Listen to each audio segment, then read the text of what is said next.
하나님께서 저와 여러분에게 주시는 말씀 창세기 27장 28절 말씀입니다. 함께 읽겠습니다. 하나님은 하늘의 이슬과 땅의 기름짐이며 풍성한 곡식과 포도주를 내게 주시기를 원하노라. 아멘. 사람은 누구나 소원이 있다고 생각합니다. 우리 모두에겐 꿈이 있습니다. 어린 아이로부터 노년에 이르기까지 소원이 없는 사람은 없습니다. 어떤 형태로든 이렇게 됐으면 좋겠다, 이렇게 살았으면 좋겠다, 이런 자녀들이 됐으면 좋겠다, 내가 이런 사람이 됐으면 좋겠다. 부모도 자녀죠, 직장인도 사업가도 예술가도 정치인도 소원이 있습니다. 소원이 없는 사람은 아마 죽은 사람일 것입니다. 살아있는 사람이라면 누구나 소원이 있습니다. 저에게도 소원이 있고 성도님들에게도 소원이 있을 것입니다. 소원이 없어요? 이렇게 말하고 또 생각한다는 것은 삶의 이유를 상실했다는 뜻입니다. 소원이 없는데, 꿈이 없는데 삶의 에너지가 어디서 나오겠습니까? 가장 불행한 사람은 나는 소원이 없어요, 나는 꿈이 없어요, 곧 삶의 이유를 찾지 못하는 사람일 것입니다. 저와 여러분은 소원을 말하고 나누고 기도하고 이루어 가야 합니다. 누구처럼? 요셉처럼. 고난이 온다 할지라도 소원을 자꾸 말해야 합니다. 고백대로 된다고 성경은, 내 믿음대로 된다고 성경은 말하고 있습니다. 난 소원이 없어요, 꿈도 없어요, 이렇게 말하는 사람도 실상은 소원이 있습니다.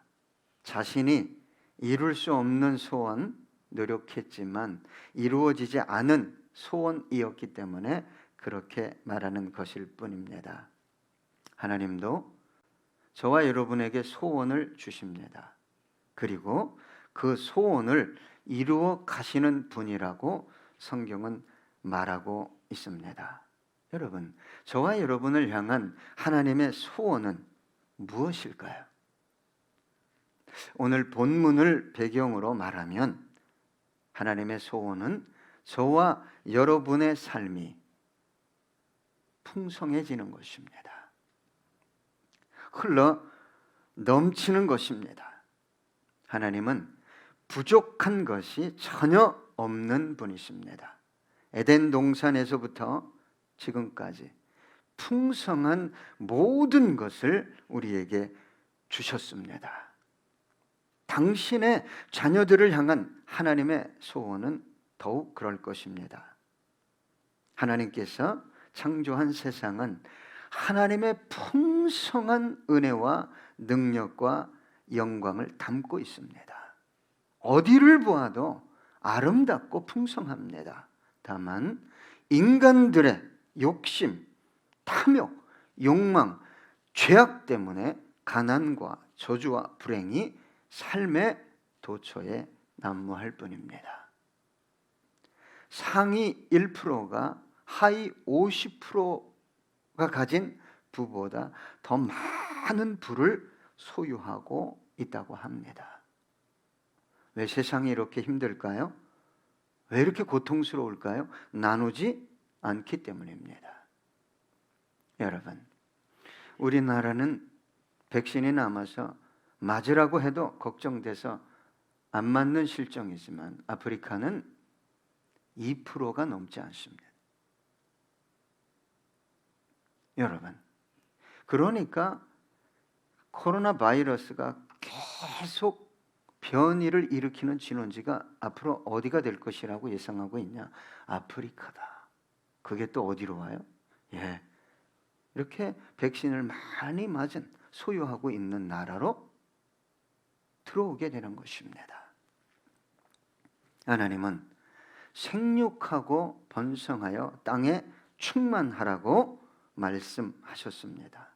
지금도 그렇게 말씀하시고 그렇게 이루시고 계십니다. 70억이 넘는 인류가 먹고도 남는 양식을 주고 계신다 이 말입니다. 이런 하나님이 당신의 자녀들의 삶을 풍성하게 하시지 않겠습니까? 하나님 보시기에 심히 좋게 하시지 않겠습니까? 하나님은 악하고 불의한 자들의 필요도 채워주시는 분입니다. 심지어 미물이, 까마귀가 배고파서 나 먹을 게 없어요. 성경에 보니까 그 까마귀가, 어린 까마귀가, 그 새끼가 누구에게 울부짖는다고 기록되어 있어요? 하나님께라고 성경은 기록하고 있습니다. 그런데 당신의 자녀들이 울부짖을 때 채워주지 않을까요? 마태복음 5장 44절로 45절 보니까 나는 너희에게 이르노니 너희 원수를 사랑하며 너희를 박해하는 자를 위하여 기도하라. 이같이 한즉 하늘에 계신 너희 아버지의 아들이 되리니 이는 하나님이 그 해를 악인과 선인에게 비추시며 비를 의로운 자와 불의한 자에게 내려 주심이라. 하나님은요, 모든 인류가 먹고 살아갈 수 있도록 필요한 것들을 공급해 주시는 분이십니다. 하나님은 신실하신 하나님이십니다. 약속하신 것을 반드시 이루시는 전능하신 하나님이십니다. 여러분, 저와 여러분은 우리를 향한, 당신의 자녀들을 향한 하나님의 소원이 무엇인가를 깊이 묵상해야 합니다. 어떤 사람들은 이렇게 말합니다. 당신의 자녀들의 고통과 아픔을 돌보시지 않는 분이다. 내 삶과는, 내 문제와는 너무 멀리 떨어진 하나님, 무관한 하나님이다. 이렇게 생각하는 분들이 있습니다. 이런 생각을 하는 그리스도인들이 의외로 많습니다. 이런 생각을 하는 그리스도인들은 하나님에 대한 근본적인 지식의 부재 속에서 살아가는 그리스도인들입니다.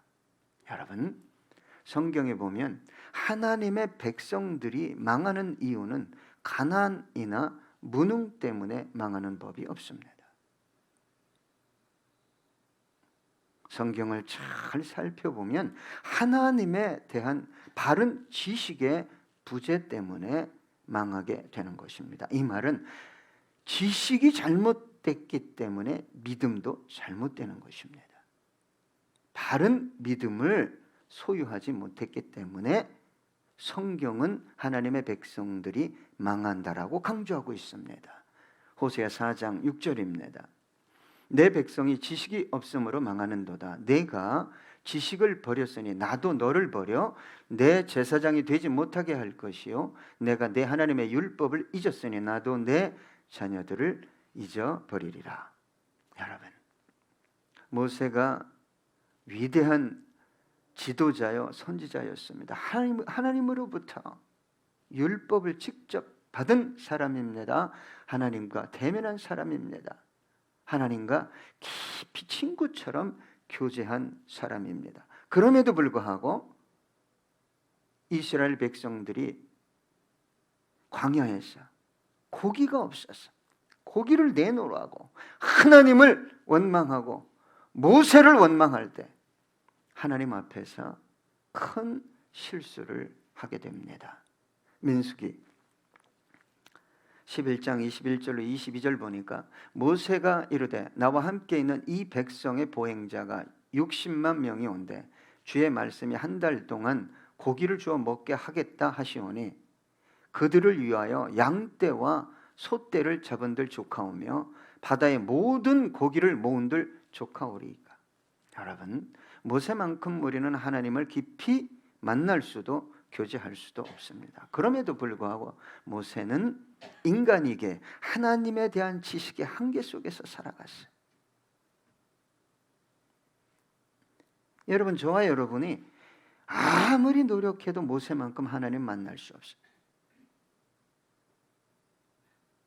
모세가 하나님 앞에서 큰 실수를 했습니다. 어떻게 그런 일을 하실 수 있겠습니까? 장정만 60만이요. 온 백성을 수를 세면 200만이 넘는데 어떻게 한 달 동안 이 사막에서 고기를 먹이실 수 있다고 말씀하십니까? 우리의 믿음이라는 것, 지금 저와 여러분이 하나님을 안다는 것은 매 순간 깨져야 할 믿음입니다. 깨져야 할 지식이라는 걸 인정하고 하나님 앞에 나와야 하는 것입니다. 민수기 11장 23절, 여호와께서 모세에게 이르시되 여호와의 손이 짧으냐? 내가 이제 내 말이 내게 응하는 여부를 보리라. 오병이어 사건이 그랬어요. 어린아이 도시락 하나 가지고 가서, 이 도시락이 대체 이 5천 명이 넘는 부녀자 수 안 셌습니다. 어린아이 수 안 셌습니다. 예, 15,000명 정도 될 거다 이 말이에요. 이 도시락 하나가 대체 이 많은 사람에게 무엇입니까? 이 똑똑하고 계산 잘하는 빌립이 200데나리온의 떡을 사도 부족할 것입니다. 우리는 날마다 주님과 동행한다고 말하면서도 아주 인간적이고 논리적인 것에 붙들려 있습니다. 민수기 11장 31절에 보니까 바람이 여호와에게서 나와 바다에서부터 메추라기를 몰아 진영 곁 이쪽 저쪽 곧 진영 사방으로 각기 하룻길 되는 지면 위 2규빗쯤에 내리게 한지라. 여러분, 200만이 넘는 이스라엘 백성의 진이 얼마나 크겠어요? 2규빗이라는 건 약 90cm입니다. 제 생각에 이 둘레는 수십 킬로가 될 거예요. 이해할 수 없는 거죠. 하나님의 능력, 하나님의 말씀을 저와 여러분이 어떻게 계측할 수 있겠습니까? 하나님을 의지한다? 하나님께 간구한다? 그럴 때 지금 내가 알고 있는 하나님, 내가 경험한 하나님, 이것까지 때로는 내려놓고 기도하지 않으면 그 기도는 육신의 기도가 되는 것입니다. 오늘 본문에 우리 하나님께서 이렇게 약속하셨습니다. 하나님은 하늘의 이슬과 땅의 기름짐이며 풍성한 곡식과 포도주를 내게 주시기를 원하노라. 이게 하나님의 당신의 자녀들을 향한 소원이에요. 하나님은 아주 구체적으로 당신의 소원을 말씀하셨습니다. 뭘 주시겠다는 거예요? 하늘의 이슬. 팔레스틴 지역은 메마르고 건조한 지역입니다. 우기가 겨울철 3, 4개월 정도 비가 오고는 1년 내내 비가 오지 않습니다. 그래서 이 작물이, 과실이, 가축들이 살기 위해서는 이슬이 매일 내려져야 합니다. 8달 이상을 계속 이슬이 내리지 않으면 농작물이, 과일이 메말라 비틀어 죽게 되는 것입니다. 그로 인해 가축도 죽게 되는 것입니다. 그런데 하나님께서 이 이슬이 있어야 됨에도 불구하고 이 이슬을 거두어 갈 때가 있었습니다. 학개 1장 10절로 11절 보면 그러므로 너희로 말미암아 하늘은 이슬을 그쳤고 땅은 산물을 그쳤으며 내가 이 땅과 산과 곡물과 새 포도주와 기름과 땅의 모든 소산과 사람과 가축과 손으로 수고하는 모든 일에 한재를 들게 하였느니라. 이슬이 내리지 않는다는 것은 작물이 죽는다 이 정도가 아니라 가축이 죽고 그 다음에는 사람까지 죽게 되는 것입니다. 일교차가 심한 이 팔레스틴 지역에서는 밤중에 지중해로부터 습기가 가득한 서풍이 몰려오고 이 대륙으로부터 차갑고 건조한 이 북풍이 만나서 이 팔레스틴 지역에 새벽에 이슬이 내립니다. 그런데 이 이슬이 250일 정도 내려요. 이 이슬이 내리지 않고는 어떤 곳도, 어떤 사람도, 어떤 식물도, 가축도 살아갈 수 없는 그런 땅인 것입니다. 하늘의 이슬은 매일 부어지는 하나님의 은혜를 뜻합니다. 때를 따라 돕는 하나님의 은혜를 의미합니다. 그러므로 저와 여러분은 매일매일 부어지는 하나님의 은혜로 살아가야 합니다. 우리의 신앙도 은혜로 시작해서 은혜로 완성되어지는 것입니다. 여러분, 혹시 내 삶에, 내 영혼에 그 맑은 이슬이 멈췄다면 나와서 구하십시오. 히브리서 4장 16절 보니까 그러므로 우리는 긍휼하심을 받고 때를 따라 돕는 은혜를 얻기 위하여 은혜의 보좌 앞에 담대히 나아갈 것이니라. 하늘에서 이슬이 떨어져야 합니다. 오늘 본문에 보니까 또 이렇게 기록되어 있습니다. 땅의 기름짐. 여러분, 땅이 척박하면 하늘에서 이슬이 내려도 결실할 수 없습니다. 다시 말하면 물을 삼켜버리는 땅이 있다 이 말입니다. 씨를 뿌릴 수도 파종할 수도 없는, 효과를 얻을 수 없는, 열매를 거둘 수 없는 땅이 있다 이 말입니다. 그래서 예수님도 4가지 밭의 유형을 비유로 말씀을 전하셨어요. 돌밭이 있고, 죄송합니다, 먼저는 길가입니다. 뿌리면 새들이 쪼아 먹죠. 돌밭, 뭐가 나는 것 같은데 태양 때문에 죽고, 가시밭, 가시가 자라서 열매 맺을 수 없고, 옥토에 좋은 땅에 뿌려야 30배, 60배, 100배의 결실을 맺을 수 있다고 말씀하셨습니다. 이 말씀은 저와 여러분의 삶 속에 씨를 뿌릴 수 있도록 좋은 환경을 허락해 주시겠다는 것입니다. 우리의 수고가 헛되지 않도록 하시겠다는 것입니다. 왜 내 인생은 하는 것마다 안 될까? 이렇게 말씀하시는 분들이 있어요. 그러나 하나님은 그렇지 않습니다.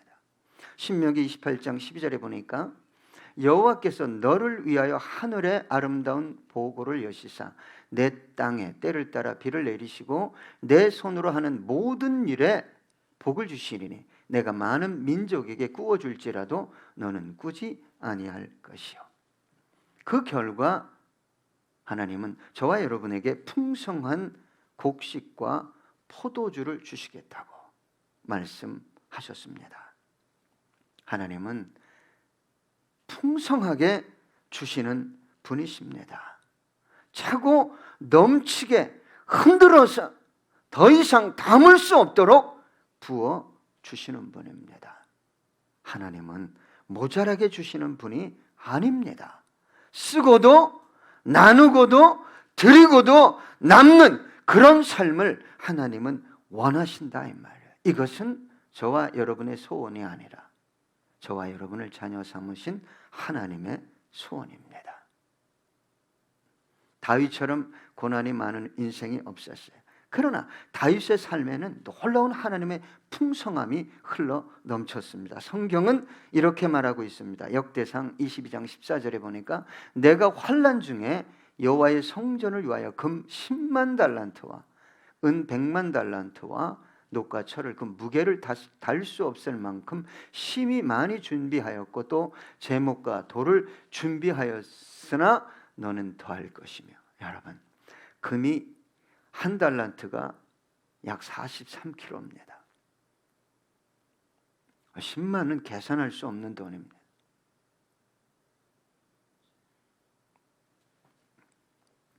에베소서 3장 20절에 보니까 우리 가운데서 역사하시는 능력대로 우리가 구하거나 생각하는 모든 것에 더 넘치도록 능히 하실 이에게. 여러분, 하나님의 약속을 믿으셔야 하는 것입니다. 그래서 주님께서 네가 믿으면 하나님의 영광을 보리라, 그렇게 말씀하신 것입니다. 내 믿음대로 될지어다 말씀하신 거예요. 그런데 여러분, 이 약속의 말씀은 이삭이 야곱을 축복할 때 주신 말씀입니다. 이때 이삭은 눈이 멀었어요. 그 틈을 이용해서 야곱이 형 에서의 옷을 입고 손목과 목에 염소 새끼 털을 다 붙이고 리브가 엄마가 만들어준 별미를 아버지 드시고 저를 축복해 주세요. 근데 이삭이 눈은 멀었지만 귀가 멀쩡했어요. 귀가 큰일 났잖아요. 너 이상하다, 너 에서 맞냐? 얼마나 놀랬겠어요, 야곱이. 야, 너 에서 맞아? 그러니까 네, 에서입니다. 목소리를 어떻게 변조했겠죠. 근데 목소리가 왜 그래? 독감에 걸렸습니다. 그래서 하나님의 영으로는 놀라운 축복을 합니다. 도저히 일어날 수 없는 일이 일어난 것입니다. 그래서 야곱을 뭐라고 부릅니까? 사기꾼이다. 사기꾼이다. 그럼에도 불구하고 하나님은 눈먼 아비 이삭을 통해 야곱을 축복했습니다. 그 이유가 무엇입니까? 어미 리브가의 태에서부터 하나님은 에서가 아닌 야곱을 주권적으로 선택했기 때문입니다. 또한 야곱은 장자권에 대한 열망이 누구보다 더 강했습니까? 에서보다. 그래서 사냥하고 와서 배고파 죽겠는데 뭐 내 장자권이 중요하냐. 그때를 이용해서 이 사기꾼 야곱이 팥죽 한 그릇으로 장자권을 빼앗습니다. 이것은 단순히 장자권에 대한 열망이 아니라 하나님의 축복에 대한 열망이었습니다. 우리는 이 사건을 통해 다음 두 가지를 깨달아야 합니다. 먼저는 우리 모두는 예수 그리스도를 통해 이 축복, 야곱이 받을 수 없는 축복, 그러나 받아야만 하는 축복을 받게 되었다는 것입니다. 이삭의 눈을 멀게 하시고 야곱을 축복하셨듯이 예수 그리스도의 보혈을 의지하는 영혼을 바라보시는 하나님의 눈은 어떻게 되는 거예요? 멀어버리는 거예요. 저는 예수님을 의지합니다. 저는 예수님을 사랑합니다. 저는 예수님의 십자가의 공로를 뒤집어 썼습니다. 야, 네가 에서냐? 그러면 야곱이 아닌데요? 그럼 큰일 나는 거야. 야, 네가 줄게 내 자녀냐? 하나님이 어느 날 나타나서. 그러면 어떻게 해야 돼요? 네. 왜 네 해야 돼요? 예수님 거 뒤집어 썼잖아요. 다 가짜야, 속은. 진짜 있어요, 여러분? 선한 거 있어요? 그러나 마귀가 참소하면 까불지 마. 나 하나님의 자녀야. 그리고 주님이 믿음을 확인하려고 물어보는 거예요. 야, 네가 내 자녀냐? 네. 담대하게. 그렇게 고백하셔야 합니다. 그러면 이삭의 눈이 멀듯 누구의 눈이 머는 거예요? 하나님의 눈이 멀어지는 거예요. 심판과 저주와 형벌의 대상이 아니라 사랑과 용서와 축복의 대상으로 보이게 되는 거예요. 여러분의 공로는 별거 아닙니다. 공로 들고 나오면 큰일 납니다. 고린도후서 1장 20절 하나님의 약속은 얼마든지 그리스도 안에서 예가 되니 그런즉 그런 말미암아 우리가 아멘하여 하나님께 영광을 돌리게 되느니라. 여러분, 저와 여러분은요 예수 없으면 아무것도 아닙니다. 예수의 피, 예수의 공로를 의지하고 나갈 때 하나님이 구약과 신약 성경을 통해 약속하신 모든 축복이 저와 여러분의 것이 되는 것입니다. 또 한 가지 말씀드리고 싶은 것은 야곱과 같이 도무지 받을 수 없는 축복임에도 불구하고 이 축복에 대한, 이 장자권에 대한 뭐가 있어야 돼요? 열망이 있어야 되는데 여러분 기도하셔야 됩니다. 간구하시고 예배를 통해 이 열망을 하나님 앞에 올려드려야 돼요. 하나님, 내가 하나님의 자녀입니다. 하나님이 약속하신 축복을 달라고, 약속하신 기업을 허락해 달라고. 여러분, 천국은 가만히 있으면 감 떨어지듯 오는 게 아닙니다. 뭐 해야 돼요? 침노해야 돼요. 노력하다 그 뜻이 있어요. 뭔가 쟁취하려고. 하나님, 내가 약속의 말씀을 믿고 간구합니다. 내 영혼과 가정과 산업과 자녀를 통해 그 놀라운 축복을 허락해 달라고 기도해야 되는 것입니다. 에베소서 3장 11절로 12절 곧 영원부터 우리 주 그리스도 예수 안에서 예정하신 뜻대로 하신 것이라. 우리가 그 안에서 그를 믿음으로 말미암아 담대함과 확신을 가지고 하나님께 나아감을 얻느니라. 여러분, 많이 힘들고 내일에 대한 우리의 삶이 확신이 없습니다. 그러나 하나님의 약속을 붙드십시오. 저와 여러분이 거룩한 그분의 보혈로 하나님의 자녀가 되었기 때문에 마땅히 담대히 나와 구할 수 있는 것입니다. 기도하겠습니다.